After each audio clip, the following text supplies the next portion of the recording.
What's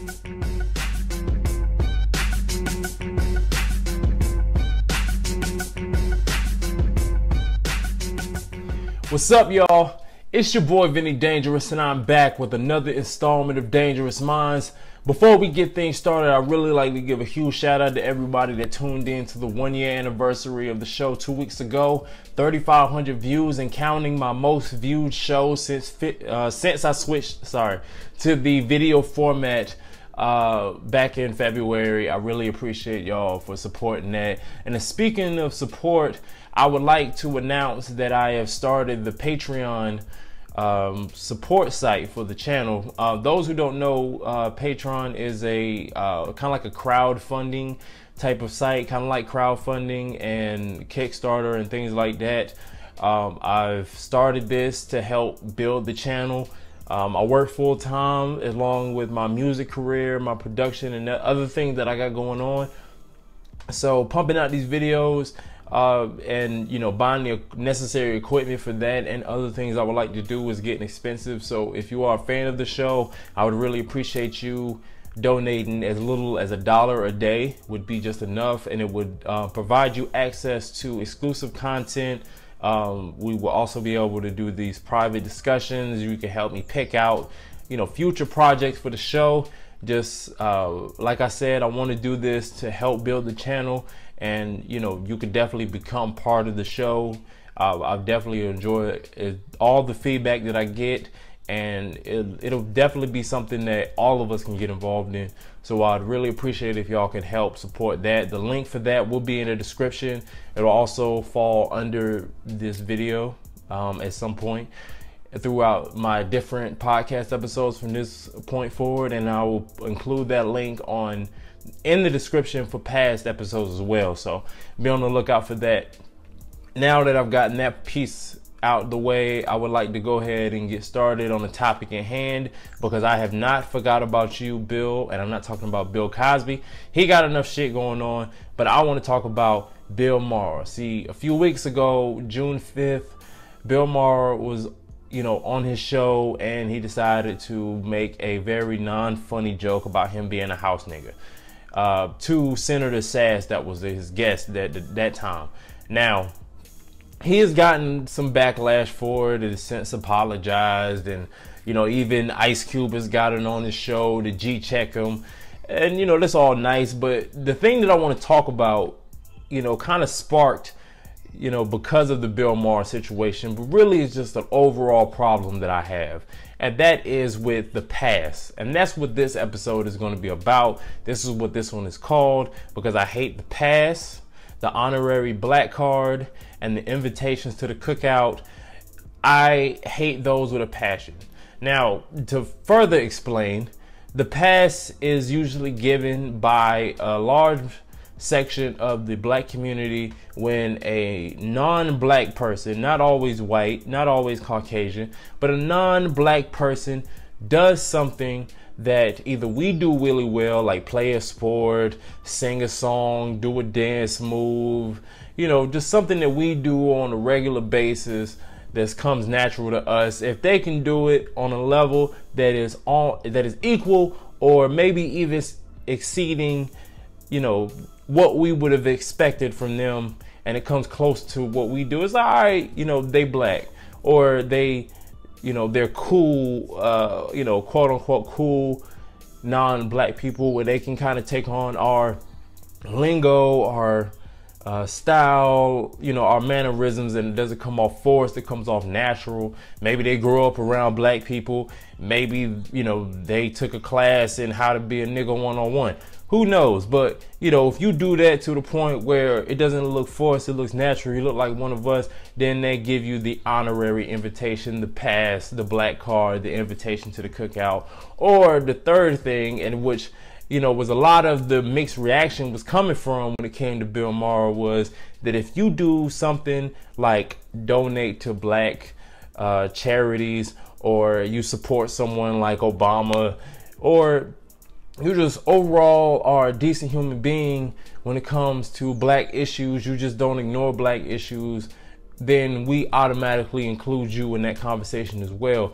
My problem with it is I don't think that should be handed out so easily just because somebody does some things that are ordinary black things, or they, you know, can kind of integrate with us a little bit better, or just the fact that they show common decency and support us when we're getting gunned down or we're getting unfairly treated in situations, and they just don't stand there on the sidelines and be silent, or they do, you know, the thing like defend the person that is doing the harm to us just because we don't have all the evidence or whatever reasoning they give.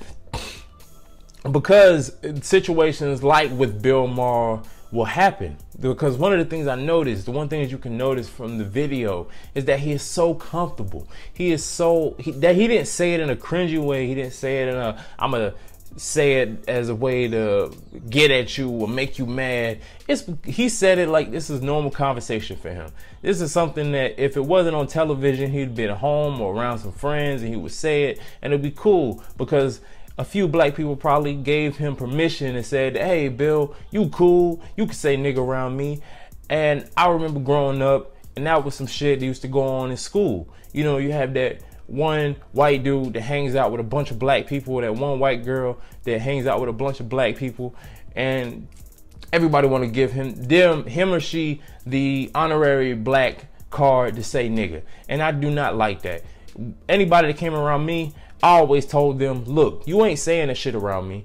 I don't fucking play about that. And most times it would turn into an argument. I've had a few friends that we are still friends today because they understood that they may think it's cool, I don't think it's cool, and they respected my wishes.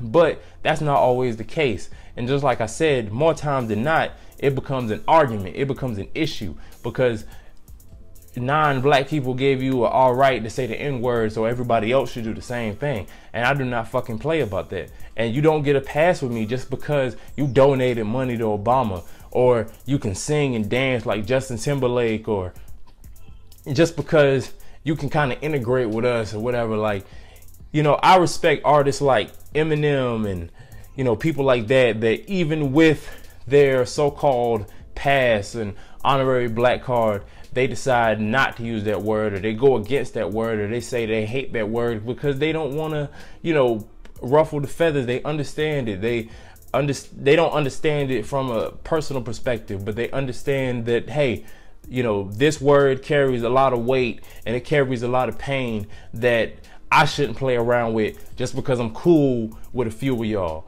You know what I'm saying? It's like, you know, but then there's people that would defend it, that would defend their use of that word, that would defend that honorary black pass because of who other people say they are, or what they've done, or all these other things. Like, you know, I remember the scene in the barbershop where it was the white dude that worked at the barbershop, and then kind of like the, you know, stuck up, pompous dude that worked there. And he told, like, boy, I'm blacker than you. Or the white boy told the black dude, I'm blacker than you. And I'm like, no, you're not. You know, and it's funny because when you go to other cultures and you look at how Asian people treat it, and how Mexican people treat it, and how other, you know, cultures and groups and other, you know, things like women, you know, you can't go up to another woman and call her a bitch. But, you know, women say it amongst themselves and everybody understands that.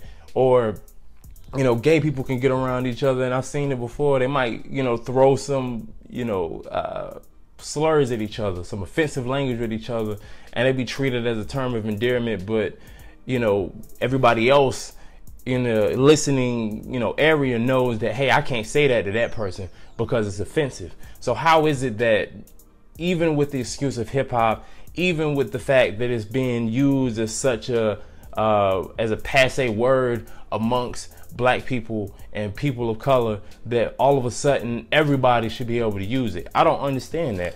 I've never understood why that has been treated as an okay thing just because of hip hop, just because it's been used so often. It's used in movies and television. It's just an everyday conversation with one particular group of people. When it comes to the N-word, it's a-okay. It's all right. But just like those other groups of people, if they were being disrespected in the same way, that it would not fly, and everybody would be in common ground that, you know, unless you're a bigot and unless you are racist or you know, hate or discriminate against other groups, that, you know, that everybody would be on the same page that that shit is not all right. That shit is not okay. But when it comes to black people and what we go through, it's always an excuse. It's always that if we say it, I mean, if you don't want them to say it, then we shouldn't say it.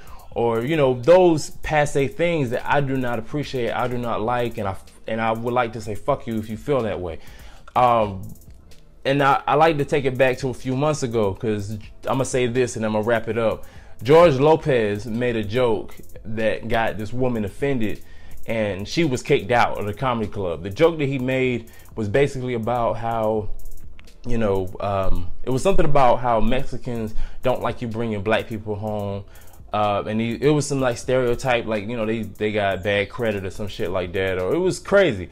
But the fact that, you know, that joke, you know, and then, you know, the irony of it was really the fact that, you know, that joke was him basically saying that, you know, it's tradition that we don't commingle with y'all.